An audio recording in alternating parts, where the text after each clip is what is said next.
Jesse hot.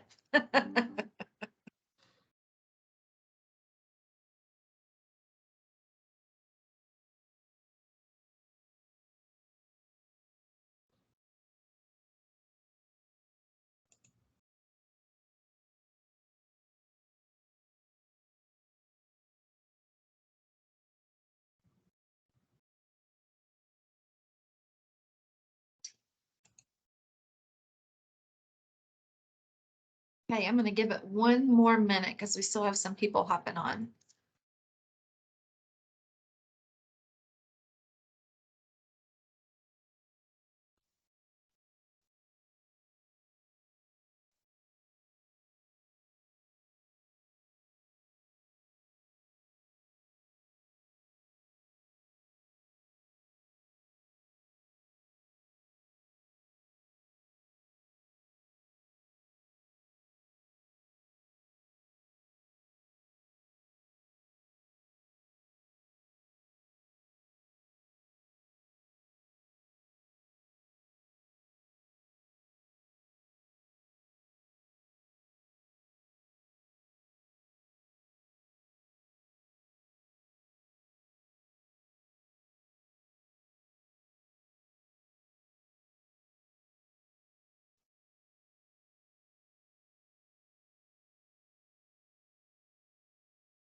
Can everybody see my screen?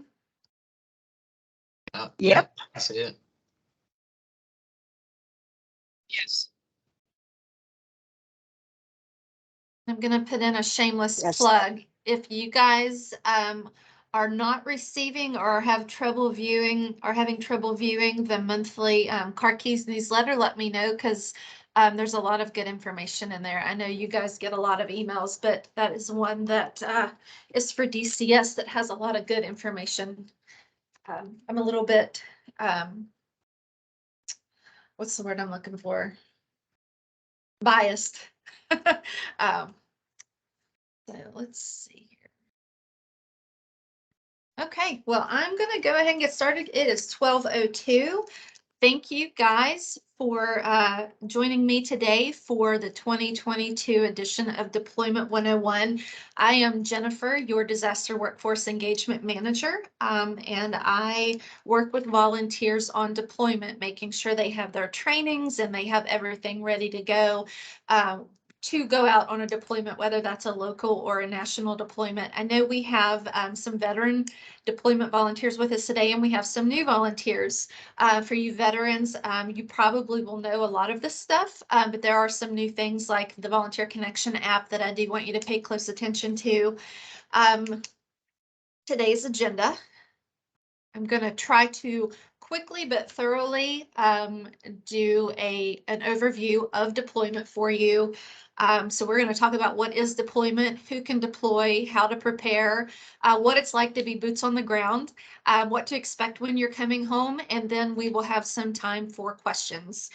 If I do run over on time and you have to go, please know that we are recording this. If you're not able to stay on, if we do go over, you are welcome to reach out to me and send me your questions. You can email, text, call. I will send a follow-up email out after this event so you know how to get a hold of me, as well as copies of any of the documents that we're going to talk about today that will be good resources for you for deployment. Let's see. Housekeeping. So this event is being recorded. Feel free to put questions in the chat or hold questions till the end. Raylene has graciously agreed to check the chat for me. So Raylene, feel free to interrupt me at any point if somebody has a question, and because I can't see it, I can only see the PowerPoint. Like I mentioned, any documents that we discussed today, like we have a packing list, we have a document for mission cards, what to do and what not to do with them. That is a really good document. Anything like that, I will send out in the follow-up email after this event. And don't forget to log your volunteer hours after this event so that you get credit for the time that you are investing in learning about deployment today. So, what is deployment?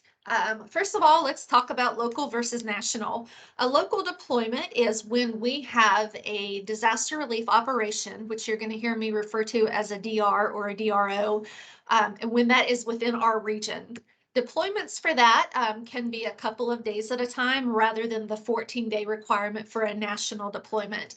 A national deployment is anything that is outside our region. So we are in Central Appalachia region. We have 77 counties. So that's all 55 counties of West Virginia plus some border counties in the states around us. So anything outside of that is considered a national deployment. I also want to point out virtual versus boots on the ground. Boots on the ground is when you actually deploy, you leave home for 2 weeks, you are gone for 2 weeks on a national deployment. But we also have some virtual deployments for some of our deployment positions, which I will refer to as gaps. If at any time you have questions about gaps, let me know because it can be a little bit confusing when we talk about gaps. But some of our deployment positions do allow us to do virtual deployments, which means instead of traveling away from home for 2 weeks, you would be assigned for 2 weeks and you would be doing that from your home. From your computer. Generally, assignments like that are like information and planning, casework, sometimes disaster health services, disaster mental health. Those are ones that I sometimes see. So types of disasters. Some people have asked me recently what kinds of disasters that we respond to when we are doing deployment assignments.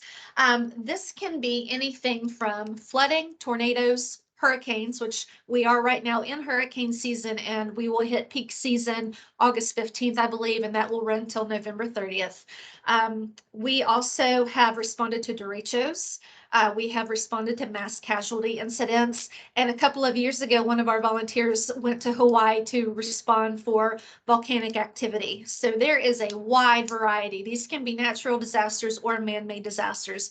If there is a need to get volunteers on the ground to run shelters, to do community feeding, to provide cleanup kits, if we are asked to go for these types of events, that's when we send out our volunteers. Typically on a deployment, you are going to get 24 hours notice. And I know that sounds really fast, which is why we are working now with Deployment 101 and our deployment preparedness checklist to get you prepared so that if that call comes, you know you have 24 hours. There are exceptions to a lot of the things I'm going to tell you today, but I am sticking with the basics. If there is ever an exception, myself or one of our disaster workforce engagement team members will call you to discuss that with you. But you do need to be prepared.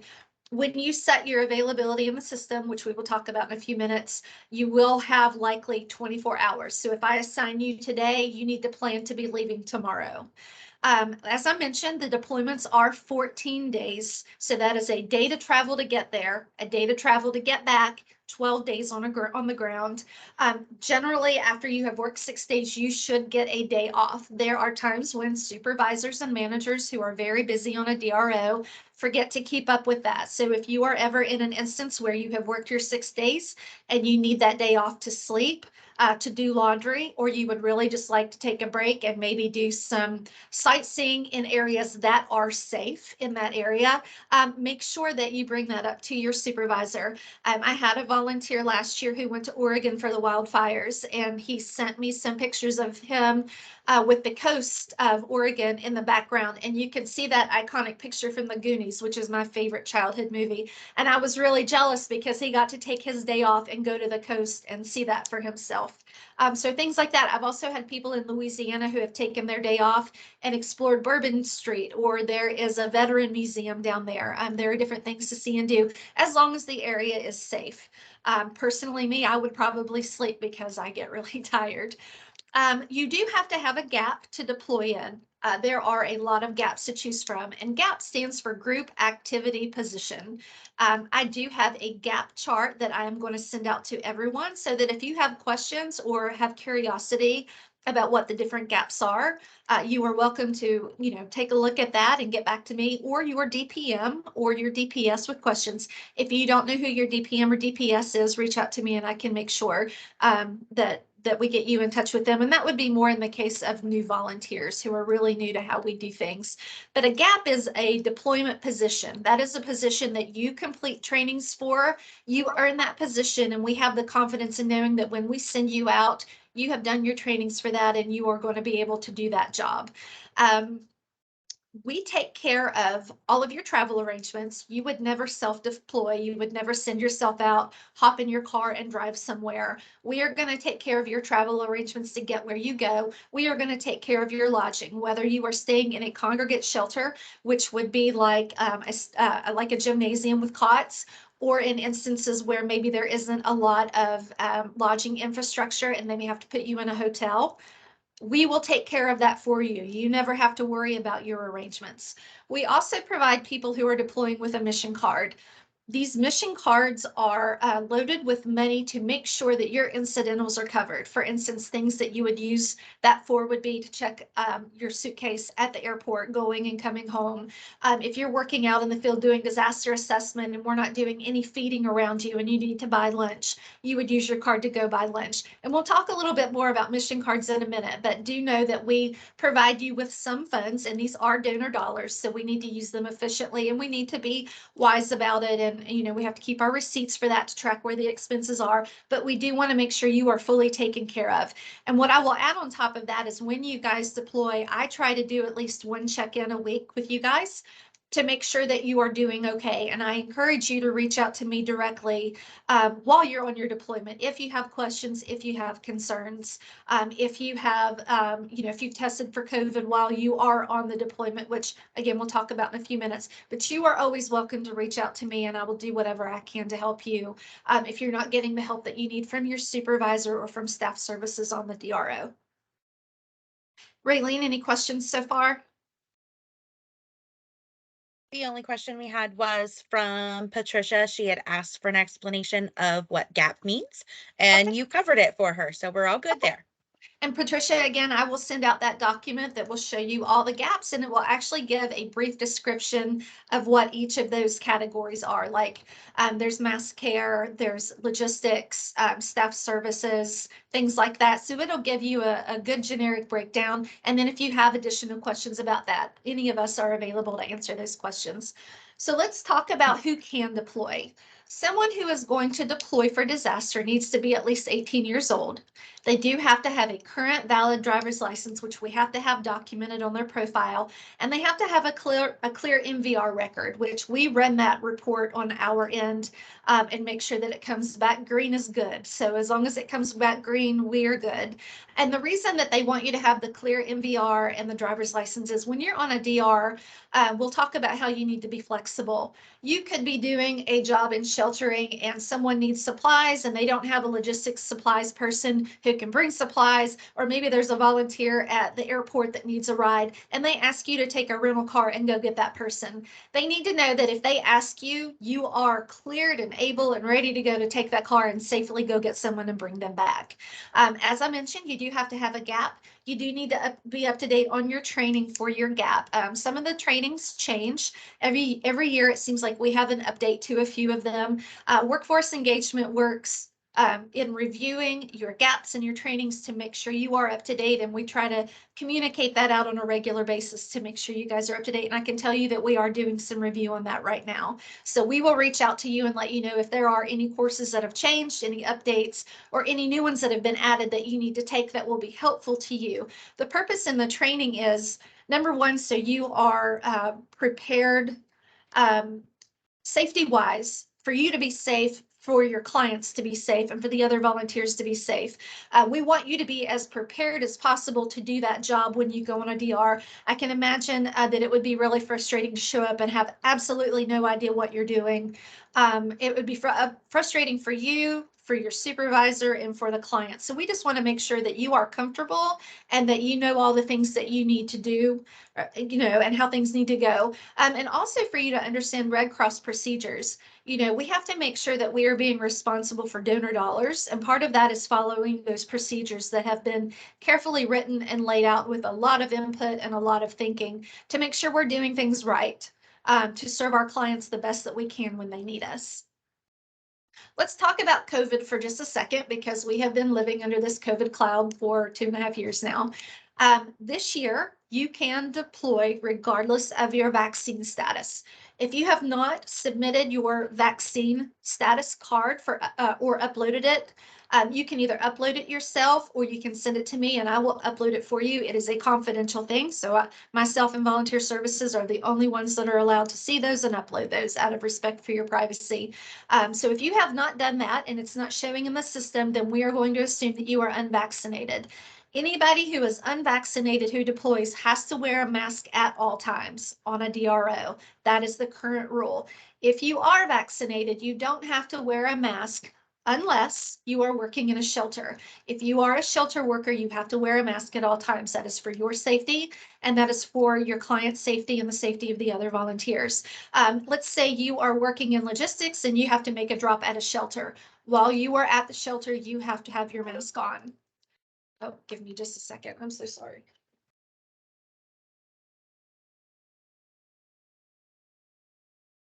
And when we send you out, we're going to provide you with a PPE kit that is going to have masks, gloves, hand sanitizer, and even a disposable thermometer just in case. But those masks are really what we want you to have just in case you have to go into a shelter or if you are unvaccinated, so you are prepared with that safety measure.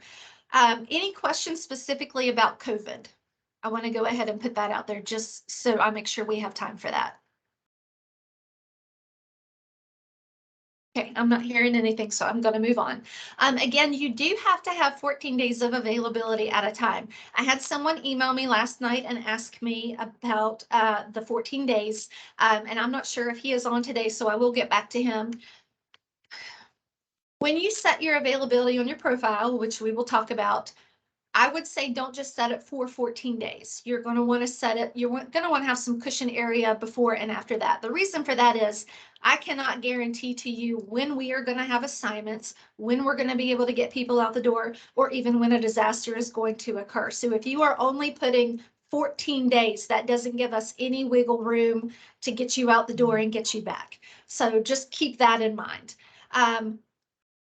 We're going to talk about the deployment checklist in just a minute, but I just wanted to point out that that is a great way to make sure that you are ready to go. What we have is a deployment incentive program for preparedness to make sure that you have your driver's license on file and you've set your availability and all those important things that show us that you are ready to go out the door and you are ready to mobilize for a disaster. Any questions on that so far, Raylene?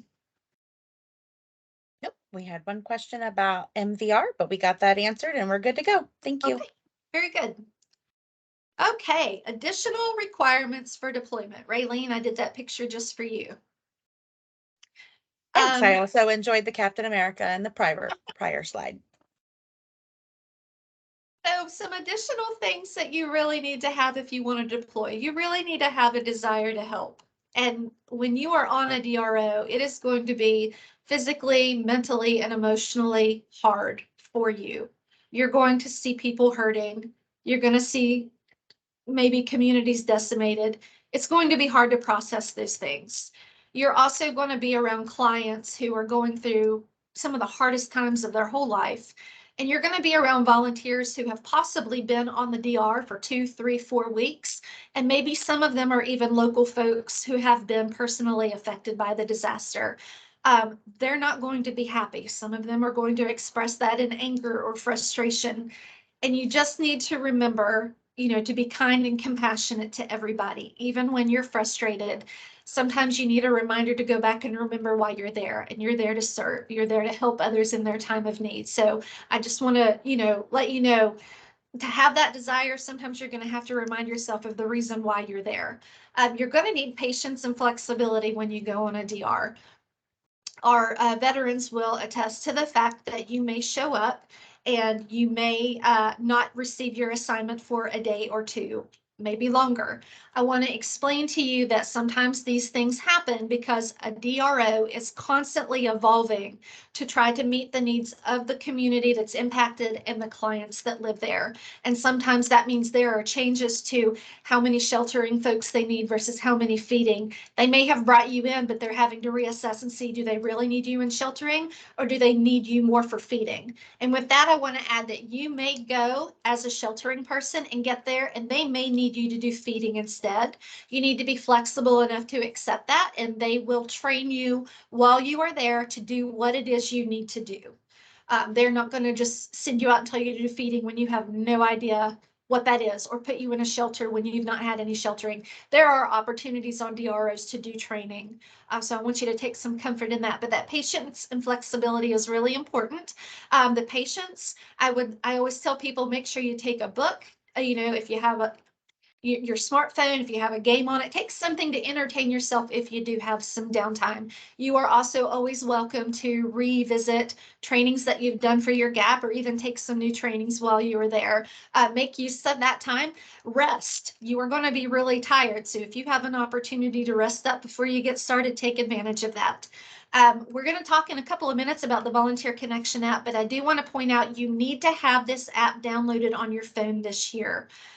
They have done an enhancement so that it now has a DRO tab. You will only see that tab when you are actually assigned to a disaster relief operation, but you're going to need that to be able to check in every single day, to verify things about your assignment and your lodging. Your lodging can change, and that information should be on there. It's also a really direct way to reach out to your supervisor or staff services. So it is a good tool, and I've heard a lot of really good feedback. I've heard a lot of volunteers be really happy with this. If you have already downloaded it, make sure that you update it so that when you deploy, that tab pops up and you have access to it. Make sure also that you have updated your emergency contact information on your profile so that if you are injured or something happens, we know the right person to get a hold of and the right way to get a hold of them.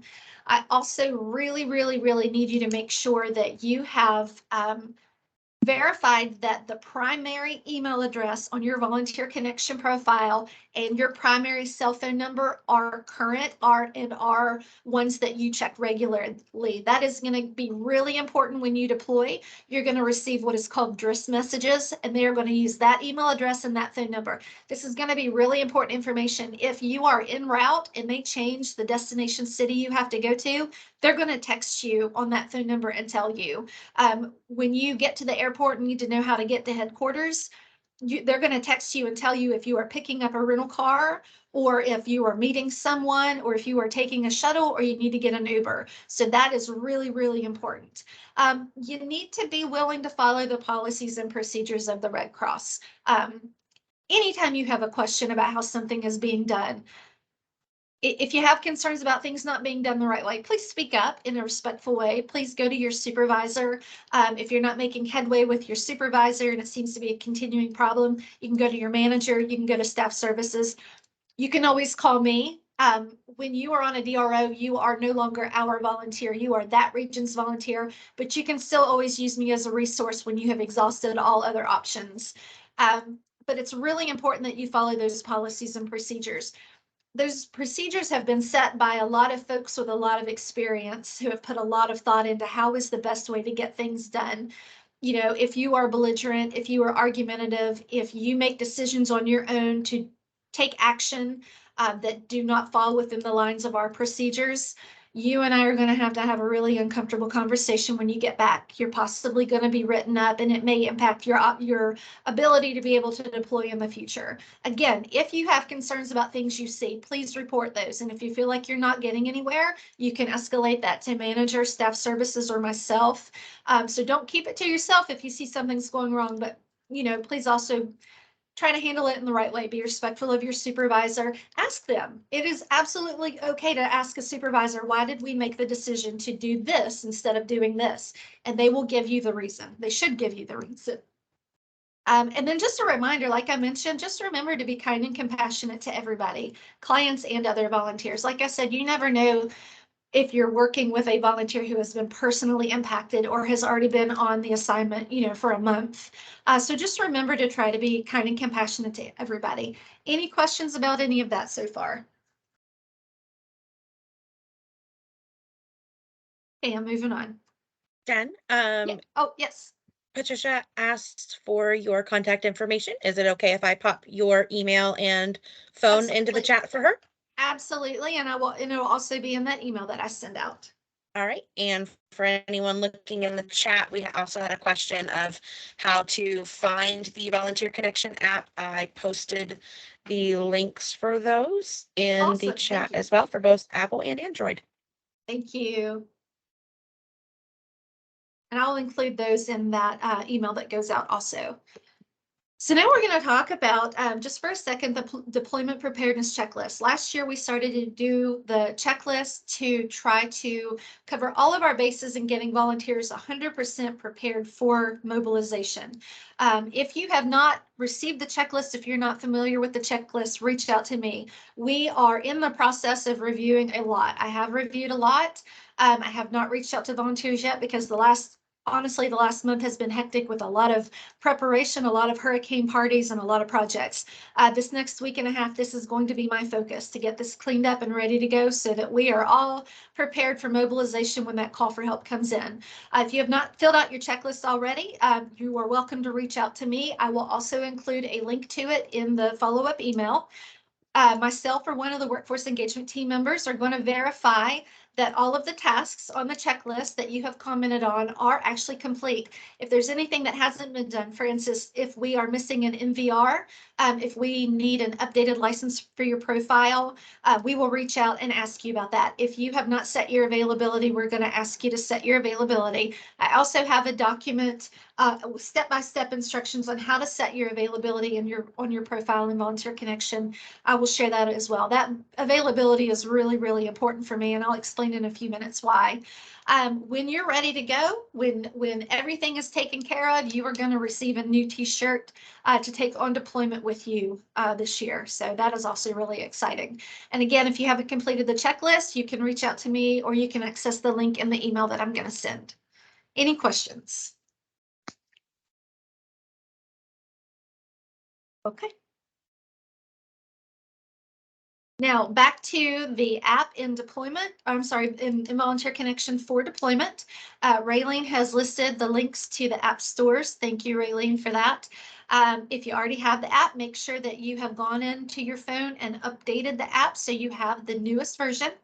Again, you will only see the DRO tab when you are assigned. You're going to use that every day to log in. This is going to help DRO leadership be able to track you for their planning purposes and also for your safety. So they are going to ask you every morning to check in and verify what your assignment is, possibly where you're staying for your lodging and where you are located that day. It's a really good way to keep tabs, because if something happens, we need to know where all of our volunteers are so we can better take care of all of you. The app, like I mentioned, is also going to offer information on your assignment, on your lodging, and have a good way for you to reach your supervisor and staff services. Eventually, it is going to allow you to request reloads on your mission card. I think right now it may only show what your balance of your mission card is, but the coming changes that you will be able to submit a request for reload through that. And again, we'll talk about mission cards in a couple of minutes. Okay, let's talk for a minute about what to pack and what not to pack. I have a packing document. Workforce Engagement surveyed volunteers last year and asked for suggestions, and we combined that with a list I found on the Exchange to come up with a what to pack and what not to pack list. I will share that list, but these are kind of the highlights.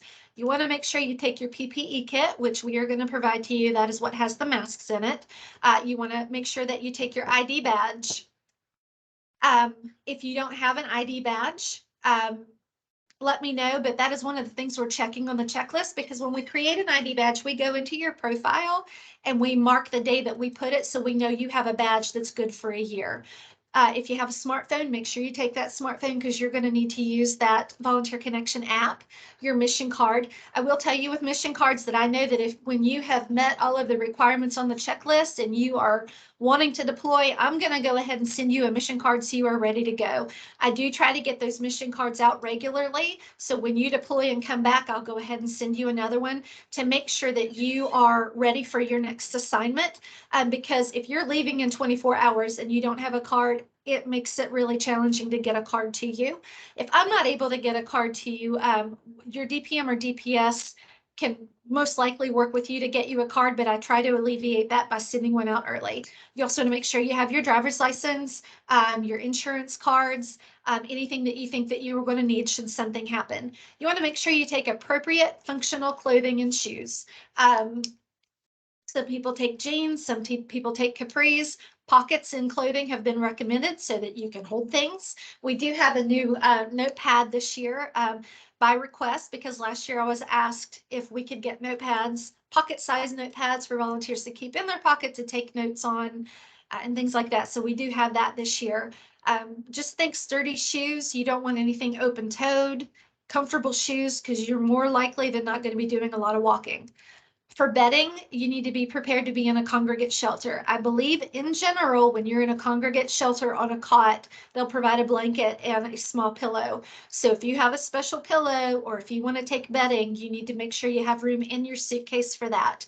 You want to make sure you take your personal hygiene items and shower shoes, like flip-flops. I have like a $3 pair from Old Navy that I keep and I take when I have to travel and use, like at the gym in a shower. Prescriptions, make sure you have enough of your prescription to last for the entire time that you're going to be gone. It's also recommended you take your own small personal first aid kit, like aspirin or Advil, maybe Neosporin, Band-Aids.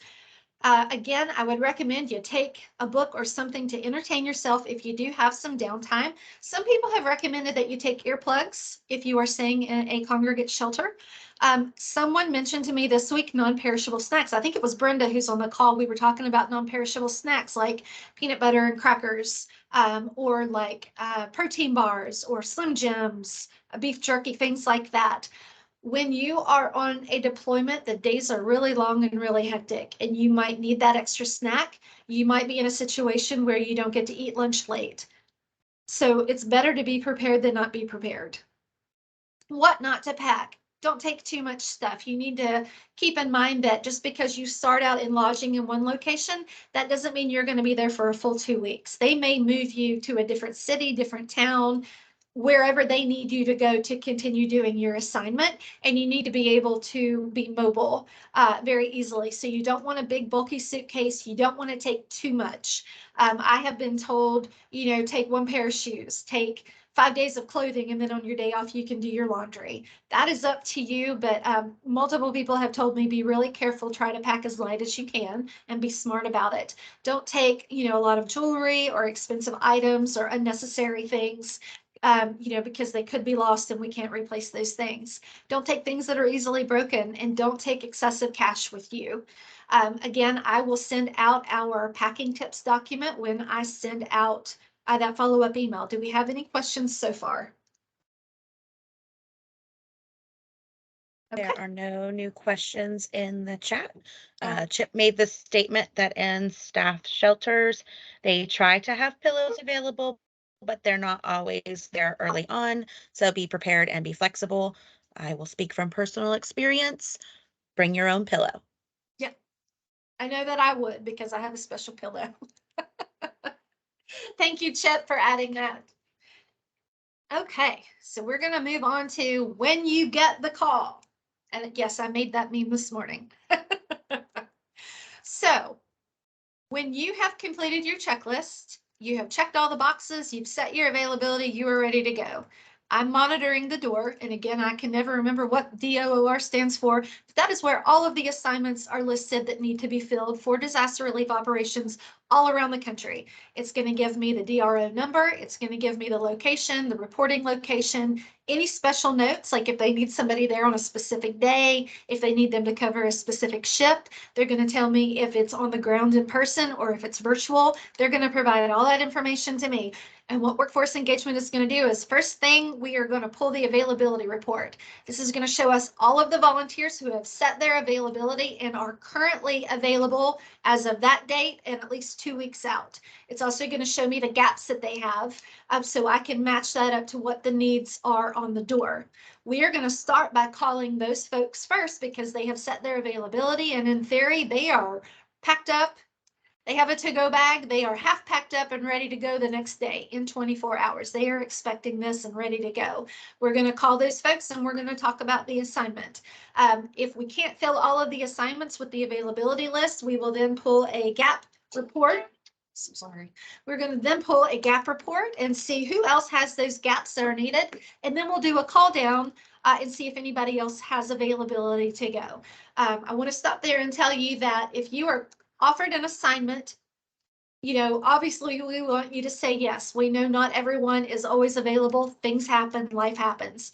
If you have to say no, it's okay. It only becomes a problem if you habitually say no, like every time say no, but you still have your availability set. Then we're going to have a conversation about, well, what really is your availability? And nobody's upset if you say no. It just helps us be better prepared and have a better understanding of how deep our bench is when it comes to responding. You are more than welcome when we call to say, maybe I need a little bit of time to think about it. Let me get back to you. The issue with that is that by the time you get back to us, that same position may not still be available.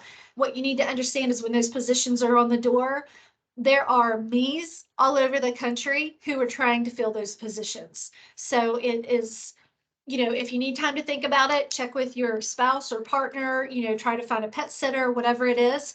You just need to try to do it with haste because those positions will fill up, especially when it's the first few disasters of the year and people have not been out for a while and they are ready to go. So we've done the call down. When we call you, we are going to ask if you are available to go. And then we are going to give you what details we have about the DR. So again, that is going to be the location, when we need you to leave, which is generally the next day, where you'll be going, the gap we need you to go in. You are welcome to ask any questions at that time. If there's any information that you need that I don't have, I will reach out above me. And try and get that information. They never tell me what the lodging situation is because they don't know. Generally, none of us know until you get on the DRO what kind of lodging situation you are going to be in. So we get when you have accepted this and we get you assigned, you will then receive an email with a link to a pre-assignment health questionnaire, a PAHQ. And that is a questionnaire online that is going to verify that you are healthy in general, that you are good to go. You're not currently having any, you know, health issues physically or otherwise. And it's also going to verify that you have not been exposed to COVID recently and you're not showing any symptoms. A member of the National Disaster Health Services team is going to review that questionnaire. If there is anything flagged on there, they will call you and see if they can get you cleared anyway, and they will make that decision as to whether or not you are good to go. If nothing is flagged, you and I will both get an email that says this volunteer has officially been assigned. You are good to go. I will then get in touch with you about activating your mission card because in theory, you will have your mission card, but I have to go into the system to activate it. And then I'm going to give you the go ahead to call our travel agency to make your travel arrangements, which will be your flights, you know, and we will provide you the DRO number and the destination and that you're leaving the next day. And you will relay that to the travel agency and they will get you set up to go. And from there, you know, you have to make the plans to get to the airport, which we'll talk about in a couple of minutes. Any questions about when you get the call? Right. Some really important stuff I really want to make sure that you understand. When it comes to travel, 98% of the time you are going to fly. We rely really heavily on air travel. Car rental cars can be really hard to get. There are safety concerns with having to drive so far in a car. And when we need to get you there in 24 hours, we need to get you there in 24 hours. There may be times when they ask if you can drive a rental car. I've only seen that happen like 3 times in the 2.5 years I've been here. So it does not happen often. If it is a local deployment, like within our region, it is much more flexible with regard to rental cars and chapter vehicles and personal vehicles. But as far as travel, 98% of the time, if you are going on a national deployment, you are going to fly. When you go to the airport, we cannot cover with the mission card the cost of paying for long-term parking for the 2 weeks that you are gone. So you would either pay that out of pocket or you need to find someone to drop you off at the airport and pick you up from the airport to take you home when you get back. An alternative to that is you can use your mission card to get an Uber ride or pay for a taxi to get to the airport and to get back. So that's important stuff to know. As I mentioned with lodging, I don't know what your lodging situation is going to be, and you are probably not going to know either until you get on the ground. We don't get to choose what our lodging is. Lodging is based on what is available. And what we learned in particular with the Kentucky tornadoes in December is that the rural massive area that was impacted by the tornadoes had very little lodging infrastructure. So they were scrambling to put people wherever they could. They had some people in congregate shelters like gymnasiums. They had some people at like a state park and lodging. They had some people in a hotel. They are going to make the best decision they can for how to lodge people. You will have somewhere to stay. I just don't know if it's going to be on a cot or at a lodge. Or at a hotel. So just be prepared for anything. The mission cards, really important. There are some things you should do with the card. There are things you definitely should not do with the card. We have a really good mission card, what to do, what not to do document. I'm going to send out to all of you. Please, please, please read that. Mission cards, when you use your card, you need to try to use your card to make purchases as much as possible. But when you leave to deploy, I always encourage volunteers to go before they leave town and take money off of the card. Number one, so you have cash in your pocket in case when you get to the DRO, the electricity is down, the internet is down, people are not able to run cards. I want to make sure you have cash in your pocket to take care of any immediate needs in case you're not able to use it as a debit card. If you are using it as a debit card, which we encourage you to do as much as possible for our bookkeeping and our auditing, you want to make sure that you keep your receipts. Let's see, mission cards. I think we talked about if you're out in the field and you have a rental car, like you're doing disaster assessment and you're having to drive around, or let's say you have to go do feeding, you have to meet somebody to do feeding and it's 2 hours away and they've given you a car to take. If there's not a fuel card in the car that they have told you to use, you'll have to use your mission card to get fuel. When you are running low on funds, you will go to staff services and you will ask for a reload and they will reload your card to make sure you have enough money for the remainder of your deployment should you need to do that. And if you're driving a vehicle and having to put gas in it, and we know gas is a lot right now, it's okay to go multiple times to get a reload on that car and just explain to them you're using a car and you're having to put gas in it. And again, keep those receipts. And then I just want to reiterate the 14-day requirement. If you are committing to an assignment, you are gone for 14 days. You are not going to come home early unless there is an emergency and you need to get home, which we all understand, or the assignment has ended. Maybe the DRO is winding down and they didn't end up needing you a full 2 weeks and there's nothing else they can use you to do on the DR and they will send you home early. If you go and you're there 2 days and you just decide you don't like it and you don't want to be there and you want to come home, that's another difficult conversation that we're going to have because you have committed for 14 days and we have invested the donor dollars to get you there, house you and feed you and take care of you for 14 days. So that's, people are counting on you. The leadership team on the DRO is counting on you to show up and be there for those 14 days. Do we have any questions about that so far? Jen, this is Patrick. I want to step back a little because you'd mentioned about, Uber or something like that for, say, travel. Does the Red Cross have an Uber account to use? Not that I'm aware of. Okay. So what you would do is you would set up your Uber account on the app, and where you put in your payment option, you would load your mission card in that as a payment option. That is my understanding of that. Okay, because I mean, I have a personal Uber account.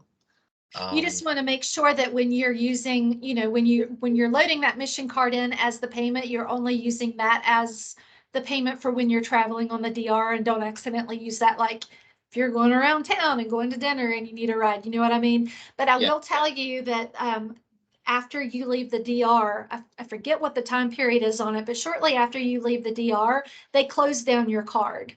So eventually that card will not be of any use to anybody either. Or anymore. Does that make sense? Yeah. Okay. Does that answer your question? Yeah. Okay. I just didn't know if they had a separate account. Uh-uh. Or if we just add that card to our account. Yes, my understanding is because it comes like a mission, or it comes like a debit card, with the number and the expiration date on it, and you would load that onto your app as a payment method. Yeah, okay. Okay. Thank you. Yeah, no problem. Any other questions before we hit boots on the ground? Hey, Jen, Mark, Yes, just sir. one additional comment. You alluded to them a little bit, but the fuel cards that can be utilized for rental cars. Again, you mentioned the cost of gas is astronomical right now. And if anyone is going to deploy out and they're going to be given an SUV to do DES or a rental car to do DA, and you're going to be out throughout the community and you're not going to be coming back to the headquarters, go to the transportation folks at the headquarters prior to leaving, you know, when you're assigned that car, that rental vehicle, and ask for a fuel card. Do that because that is the right move. And they typically have, you know, I won't say plenty, but they've got enough. And if you just articulate to the transportation folks that you're going to be out in the community for multiple amount of days or what have you, whatever mission is assigned to you or that you've been assigned to, just get one of those fuel cards. It's going to save you the angst of your just, you know, depleting your mission card, you know, very quickly with the price of gas. I just want to put emphasis on that fuel card. Thank you for that, Mark. I didn't know that you could do that. What I have been told in the past when I've asked about it is if they have fuel cards, they'll hand them out, but sometimes DROs just don't have the cards and they tell you to use your mission card. So I was not aware you could go to transportation and specifically ask for that. So thank you for sharing that. Yep. All right, we are going to talk about boots on the ground, and we're honestly making pretty good time. I'm almost done. So boots on the ground. So let's back up for a second. When you're traveling, as I mentioned, you are going to get DRIS messages, DRIS, and they're not going to be called that. That's just what we call them. So when you get them, you're going to get probably texts and maybe emails. That's where that primary email and primary cell phone number are really, really, really important. Please make sure you've updated those. As you are traveling, you are going to begin receiving messages about your assignment. It is going to send you a message that tells you what your destination city is. If that changes while you are en route, they are going to text you and say, hey, when you land, instead of going here, we need you to go here.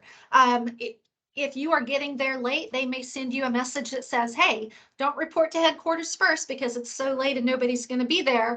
Go ahead and report to your lodging, because in general, when you deploy and you hit the ground, you're going to go to headquarters before you do anything else. You're going to go to headquarters, you're going to check in, hopefully do your orientation and receive your assignment if things go perfectly, which we know they don't, but in theory, that is the way that it should go. But if you're getting there at like 9 o'clock at night, they're probably going to tell you nobody's going to be at headquarters. Go ahead and go to lodging, check in. Here's where you need to go, get some rest. We'll see you first thing in the morning. Every day there will be a 9 a.m. stand-up call for all of the volunteers and the leadership on the DRO. This is a time when they are going to talk about what the goals for the day are going to be, where the focus needs to be. They're going to maybe give you an update on what the weather is going to be like that day or anything you need to look out for. It's also a great time to check in with your supervisor about your assignment, if they have a change to your assignment or if you have questions about your assignment. This is the time when you can check in with your supervisor. You're also going to receive daily sit rep and IAP reports. And these are going to give you all kinds of information about the DRO. You know, it's going to give you an explanation of the incident that happened that brought everybody there. It's going to tell you what the goals of the disaster relief operation are. It's going to give an update, I believe, on, you know, what logistics is doing and sheltering and feeding. It's going to have leadership contact information on those reports. Make sure you read those reports. When we had the flooding event in Huntington back in May, I remember one day the report listed on there, if somebody, I was doing DES, distribution of emergency supplies. And I remember that the report said that if you're out in the community and anybody asks for help with mucking out their home or getting the water out of their home, give them this company name and this phone number. And that was a great resource because, you know, you saw ServPro everywhere, but people were telling you we can't even get them on the phone because they're so bombarded with phone calls. And here was another company and a phone number that leadership had provided and said, direct them to these people so we can get them taken care of. So there is good tips and good information in those reports. Make sure you take a look at those. Those will come in via email on that primary email account. Again, very important that that's correct in the system. While you're there, as I mentioned, they may ask you to work in a different gap than what you trained to do.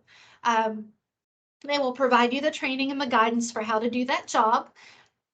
When you do it there and come home, like that is a temporary gap that you will have on the DR. If you haven't completed all of the trainings, you know, while you're on the DRO and you come home and you want to complete the trainings and earn that gap, because let's say you went to do sheltering and you ended up doing warehousing and you really loved it. Come home, we'll make sure you have all of the trainings done. We'll give you that gap. And if you want to deploy in that, we will move forward with that. just because they move you to a different gap on a DR doesn't mean that you are permanently given that gap. So when you come home, you're going to receive a post-deployment interview, and we're going to ask you, did you observe or did you get to try out any new gaps that you enjoyed that you would like to further with training and earn that gap? And we can help assist you in getting that done so that you're ready the next time you go out and you want to do that gap. They may ask you to extend while you're there. You do not have to accept that. Be polite about it, but you can tell them 14 days is enough. I need to go home. If your calendar is free and you want to stay another 3, 4, 7 days, that is entirely up to you. Just make sure that you consider if you have any responsibilities at home that are going to be a conflict. Make sure that you have enough prescription medication that's going to last you during the extension. When you go, as I mentioned, you are going to be tired. These are going to be long 8 to 12-hour days, sometimes longer days. It's going to be physically, mentally, and emotionally hard. If you're ready to come home after 13 days, it's okay to come home. Just keep that in mind. Nobody is going to be upset, no matter how much they beg you to stay. If the best thing for you as the volunteer is to come home, come home. No one's going to be upset with you. When it is time for your assignment to end and you to start working on coming home, the supervisor is going to confirm with you what your last day is going to be. You'll work your last day, and then you'll go to staff services to out process. At that point, they are going to give you the go-ahead to make your arrangements, or to call the travel agency and make your arrangements to come home. You are going to, at that point, ask them for a final reload on your mission card. If you are low on funds and don't have enough money to pay to check your baggage at the airport, you can check one bag going and one bag coming. If you don't have enough money to pay for the Uber, if you're going to have to get an Uber ride from the airport to your house, if you don't have enough money to get a meal and you have a long day of travel ahead of you and you're going to need to eat at the airport, make sure you get that reload in out processing, because once you're out processed and once you leave the DR, it is really, really, really hard to get a reload on that card. And I speak from personal experience. I've had to deal with this with volunteers that we didn't think about it before they out process. So now I try to tell everybody, take care of that at out processing to make sure you're covered. And then again, I want to remind you with the vaccines, if you are working in, or not with the masks, if you are working in a shelter, you have to wear the mask at all times. If you are visiting a shelter for some reason, you have to wear a mask at all times. I'm sorry, while you're at the shelter, you have to wear the mask. If you're unvaccinated, you have to wear the mask. If you're fully vaccinated and nowhere near a shelter, you do not have to wear the mask. Any questions about boots on the ground? Jen, can I just, another comment with that, for boots on the ground, if I could? Sure. Understand the climate you'll be deploying to, because you're going to deploy all over the country. I went down to New Mexico earlier this year, and you think New Mexico, you think desert. So I took a hoodie. But what I did not account for was high desert. So there were some areas that I was going to there that was 6 and 7 and 8,000 feet high desert that it actually snowed while I was there, and I was there May, June. And it's dry there, for instance. I use that as an example. It's a good example. It's 3 to 5% humidity typically, and you don't sweat when you're dehydrating, like you do in a humid area such as, West Virginia, where we all live here, or this area, this vicinity, I should say. So be cognizant of the climate around you, and you've got, somewhere like that, you've got to hydrate, and you won't feel like you won't be sweating. So you're like, well, I must not be, working that hard, but you are, and the air is so dry that it just evaporates your sweat before you even see it on your skin. And so you've got to make sure you keep yourself hydrated. So again, just the point there is just be cognizant of the climate, and the geography you're going to be deploying to as well, and pack accordingly, but also know when you're there. And there'll be a lot of good folks there on the DR who will be reminding you of those things also, that do that day in and day out. But just that's another thing to keep in mind of where you're going to be deploying to climate-wise. Thank you, Mark. And that reminds me, when I was talking about calling about assignments earlier and providing the details, if, for instance, it's an assignment that has to do with wildfires and the air quality at that location is really bad, we're going to say to you, the air quality is really bad. If you have health problems that are exacerbated by poor air quality, this probably is not the assignment for you. And then you make that decision as to whether that's okay or not. But we do try to share as much information like that as we possibly can. Okay, any other questions? You have a couple hands up, Jen. The Okay, first sure. hand that popped up was Terry Mailing. Terry, go ahead and bring yourself off mute. Are masks required in staff shelters? I don't know, but I will find out. I will find out and let you know, and I'll include it in that email. I think it Okay. depends on what the job director for that Oh. DRO determines, Jen. Like in New Mexico, we had an outbreak. I got down there as the AD of logistics, ended up with 7 people in the log team that tested positive over a 3-day period for COVID. Yeah. So she made the determination that everybody wears masks all the time because of that outbreak. You know, and That's and so I think that each DR now, I think it's at the discretion of the DRO director and the staff services folks, Okay. the leadership to determine that. I have been told, and thank you for bringing all that up, both of you. I have been told that if there's a DRO in a high case incidence area like New Mexico or, a month or so ago in Buffalo, New York, they may require everyone on the DR, regardless of vaccination status, to wear a mask if it is a high case incidence area. And they will provide that information to us when they give us the assignment information, or while you're on the ground, it could change and they could say, hey, we have cases. This is a high case area. We need everybody to mask up. And again, you guys need to be flexible and follow those policies because it's for your protection. It's for our clients' protection. These clients have already been through a lot, and it's for the protection of the other volunteers. Okay, what was the next question? The other hand that's up is Patrick. Patrick, go Yeah, ahead. so I actually have 2 questions. One, are we required to have, a negative test result before we deploy? No. Okay.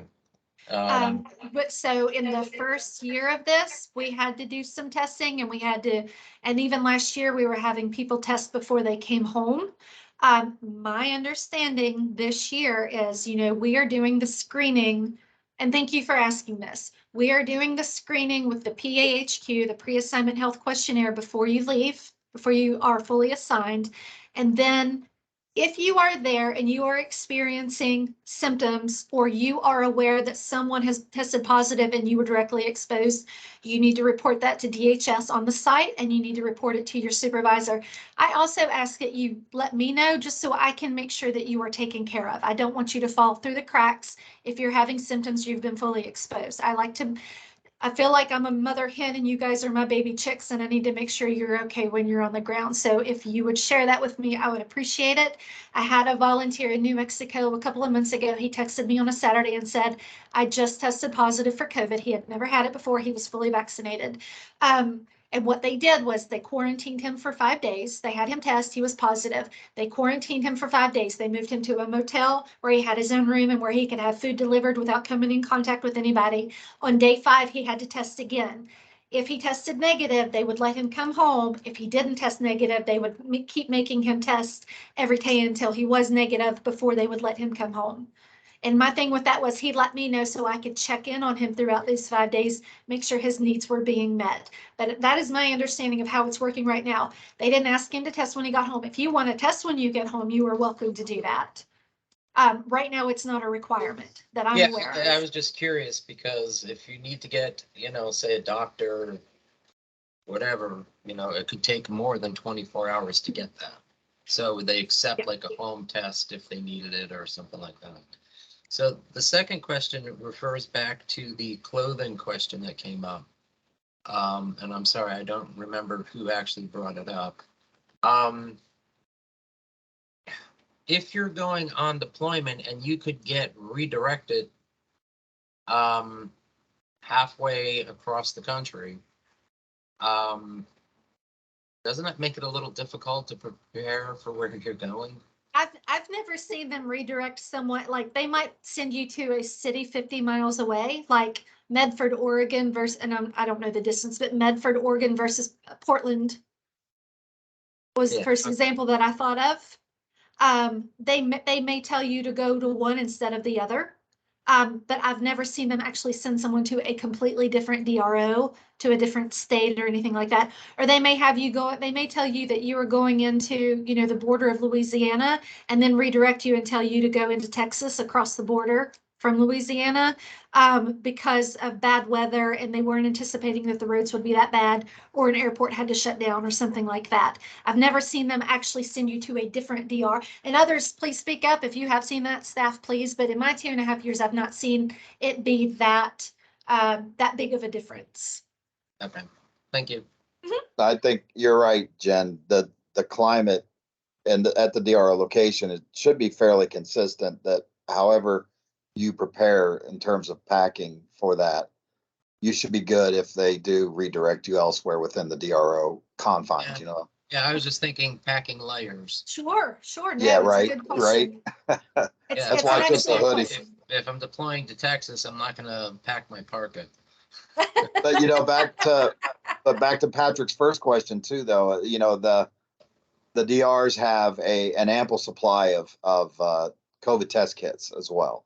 And Okay. All right. and with New Mexico, for example, I give that because that's the first one I went to this year so far, but they asked us to test every 2 to 3 days because it was a high, New Mexico itself with the indigenous people there, on the Indian reservations and what have you, not typically being vaccinated, they asked us to test every 2 to 3 days. So that was the norm, which is why we also had a lot of folks, ended up testing positive down there because of that, which is good because they were identified and isolated, as Jen noted, and well taken care of, while they were recovering, isolating in their hotel room. But most of I'm sure all the DRs are going to have test kits now. If there's And I mean, part of reason the to test, they'll give it to you. You'll have them on hand to take. Yeah, I guess my logic along that line is depending on what state, different states have different policies or whatever. I mean, so and that's, I was wondering, I mean, should we bring our vaccination cards with us? I recommend that, well, first of all, we want you to upload your vaccine card into the system so that if there is a question, we can show that, and nobody can see it, but they can show that you have updated and you have put in the dates. Like we have a national DHS team that when you upload your card, they go in and verify, like they go in and look at it and say, yes, this is a real card. Yes, your name matches, the name on the profile, because the name on the card has to match the name on your profile. And then they see that you have the dates for your first and second shot, if it's Moderna or Pfizer or the one shot for Johnson & Johnson. They're verifying that you're fully vaccinated, but they're the only ones who can see that. But that immediately puts on your profile, and I forget how it's worded, but basically it's a status type of whether you're fully vaccinated or not. Only staff can see that, but that also has that, it triggers us to say, hey, you're not fully vaccinated, so when you deploy, you're going to have to wear your mask. I have been telling people all along, take a picture of your vaccine card on your phone and take it with you. I have one on it just because, just in case. I wouldn't take the original because if you lose it, I feel like that's going to be something that's really hard to replace. But I recommend when people ask me directly, take a picture and keep it on your phone. But also, Jen, last year, I went down to Ida in Louisiana, and when we would go out for dinner in New Orleans, down if we decided we were going to have dinner on Bourbon Street or wherever, there were actually restaurants that would not allow you to go in unless you showed your vaccination. So last year when we were sending people out, we were having to tell them, have that picture on your phone in case someone asks to verify. Because last year you could not deploy if you were not fully vaccinated. And if people were lying about it or smudging a card and uploading it and it was getting by somehow, and then they were asked to present a card and they didn't actually have a card, like they were getting sent home, right? This year, I don't think it's as strict because we're letting unvaccinated people go. They just have to wear a mask. But I'm always on the side of caution. I keep the picture on my phone just in case. And Jean's got her hand up. I don't know if you can see that. What's up, Jean? Okay, just so you'll know, I was on my way to Florida to a DR, and they changed me mid-flight. And when I got off in Tallahassee or wherever I was, I had to drive because they put me on a different DR in Louisiana. just because of my gap, but division. Okay, okay. But it does happen, but you know, it was still in the South. It was still the same incident, climate. it's just a different DR. So that does Okay. happen, but they wouldn't have sent me on to California or to Alaska. Okay, that's Yeah. a good example. Thank you for sharing that. Jen, there was one I'll go to question. Alaska. What'd you Jen, there's say, a- Riley? Jen, there's a question in the chat from Anita. She asked, can you still get $35 worth of emergency clothing and or boots? I do not know the answer to that, but I will find out and I will respond to you, Anita, and also put it in the email for everybody. So emergency funding, clothing, and boots. I will find out and let you know the answer to that. And Okay. her hand just went up, so come off mute and talk to us, Anita. Good afternoon, everyone. Now, the reason I put that question in there because the gentleman, he was asking, and I could have taken it both either way. He said if you were flying in one place and they sent you somewhere else, like if you were going to somewhere you thought that was hot and then you ended up going to somewhere that may be cooler. I know they used to allow you to be able to get like $35 if you had to get a jacket, you know, some heavier clothes. That's why I put that in there because I'm not sure if that's exactly what he meant because we were talking about clothing and packing at the time. Absolutely. So, No, I will mhm. definitely, I will ask RMS, which is Resource Mobilization Support. That is who supports me with everything deployment. They know everything there is to know about deployment. I will ask them and I will share that answer with you guys. Okay, because you Okay. know I am prepared. I have it all, but thank you. Absolutely. All right, any other questions? We are 5 minutes over. If anybody needs to hop off, I completely understand. We're about to wrap it up though. So let's talk real quick about coming home. So when you're leaving your DR, you should get an evaluation. You need to get an evaluation. That evaluation is going to give you feedback on how you did. If there are areas where you can improve, they're going to provide that to you. If they want to recommend you for a promotion to supervisor or something like that, we definitely need those evaluations because that is required in the process for promotions. If you get home and have not received your evaluation, you really need to reach out to your supervisor. They only have 7 days to fill it out in the system. And if you guys don't know where to check for your evals on your profile, let me know and I'm making a note. I will tell you where to access those so you can see what you've got. They're making a really strong push this year to get supervisors and managers to complete evals because the last couple of years, not everybody has been getting an evaluation, and those are really important. But you want to make sure you get that. If you get home and you haven't received anything, please reach out to that supervisor. If you can't get a response, let me know and I will reach out and we will do our best to get you an evaluation. If they're not able to get it done in the 7-day period, then they can do a hard copy. There is a PDF that I can share with them. If they don't have that, we can get them to fill it out and we can get that uploaded to your profile. I think if you are on a DR for 3 days or less, an evaluation is not required. 5 days, it's recommended. 7 days or more, it is a requirement that they do an evaluation for you. As I mentioned, when you get home, Disaster Workforce Engagement Team is going to send you a welcome home email. We are going to send you a post-deployment survey. We're going to ask you how things went. If you have interest in any new gaps that you experienced while you were gone, if you have any questions or concerns. If you have issues on a DR, I really need you to reach out. If you have issues on a DR, if you have concerns about things, if you feel like you're being treated unfairly, you need to reach out to your supervisor. If you can't get anywhere with your supervisor, reach out to staff services. If you feel like you're still not getting anywhere, please call me. I'd rather you call me regardless, so I'm aware of the situation. If you wait till you come home to let me know about mistreatment, it's a lot harder to address that problem than it is while you are on the DR. And honestly, please don't be afraid of retaliation. Please don't be afraid that somebody is going to get mad at you or say something to you if you report being treated poorly, because I have done this and I will absolutely do it again. If somebody comes after you, I'm going to go after them. It's not okay.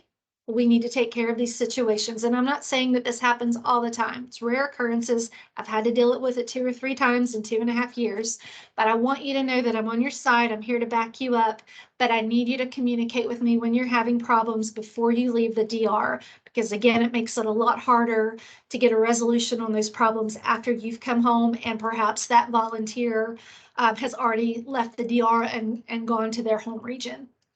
So if you do have issues and you don't want to fill out the survey, let me know. We can do a phone call conversation instead of you filling out the form. And then that will give us some important feedback, and it'll also give you a reminder of destroying your mission card when you get home and keeping your receipts. We also want to make sure you don't have any COVID symptoms and that you're feeling well, and give you a reminder to reset your availability if you haven't set it for longer out and you want to deploy again. When you come home, you want to rest and recuperate and get ready for the next assignment. And then again, if you experience new gaps or want to explore some new opportunities, let us know, and we can work with your DPM and DPS to get you on the path to, a new gap if you want to try out logistics or something like that. Any questions about coming home? Okay. I'm going to skip one because we are at 1 hour and 9 minutes. Any additional questions that you guys might have? Again, if you don't want to speak up now, you're welcome to text me or email me. I prefer text and email because sometimes your questions, I have to give it some thought or get information from somebody else. So that makes it a little bit more manageable for me. But any questions you guys ask, I will include those answers in the follow-up email that goes out, unless you want it to be private and you don't want me to share with Jen, other I people.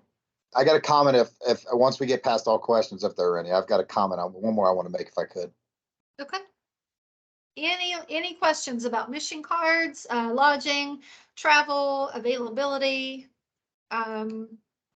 training gaps, COVID? Okay, Mark, what's your comment?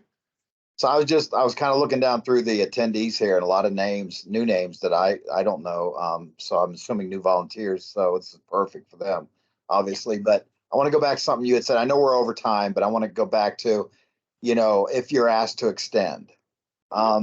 First off, having been on leadership team and having been a supervisor on, just a fair amount of DRs now, the couple of years I've been with the Red Cross. That's something you shouldn't take lightly, because if you're being asked to extend, that means you're doing a great job. 9 times out of 10, 1 times out of 10, it's out of necessity because they need, the folks for whatever gap you're filling. But 9 times out of 10, it's because you're doing a great job. But also, there may be other, to Jen's last bullet on this next to last slide she just showed. You may be doing DA when you first get there, damage assessment. That may end, that mission ends, and they transition, the DR transitions to DES, distribution of emergency supplies. And you may say, okay, well, I'd like to extend, but I'd like to do DES, or I'd like to do warehousing. I'd like to do a completely different job than I was doing for the time that job needed to be done. Because that can be exciting, because you can get a whole nother perspective of the DR doing a completely different, group activity position, a different activity, while you're there. So take advantage of that. If you have time, if you're someone retired, and you've got the time to do that, and you can make the commitment to extend, look at doing it that way. Take on another mission set and go see another aspect of the DRO. That's just my recommendation, because you'll learn a lot that way, and you may come onto something you really love that you never even would have known had you not said, hey, I'd like to do something different. Where else do you have shortfalls in the DR that I could take on? So I just wanted to make that comment for everybody, that is possible, and you can do that, and that happens every single day on a DRO. So Right. Thank you, Mark. I appreciate that input. Last call for questions.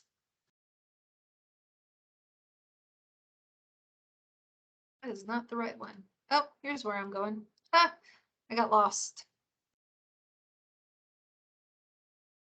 Oh, did I freeze up? Can you guys see me? We see you and we hear Oh, you. okay, it froze up for a second. Okay, well, that's all I have. I know that was a lot of stuff. Again, I'm gonna send a follow-up email with a lot of really good resources.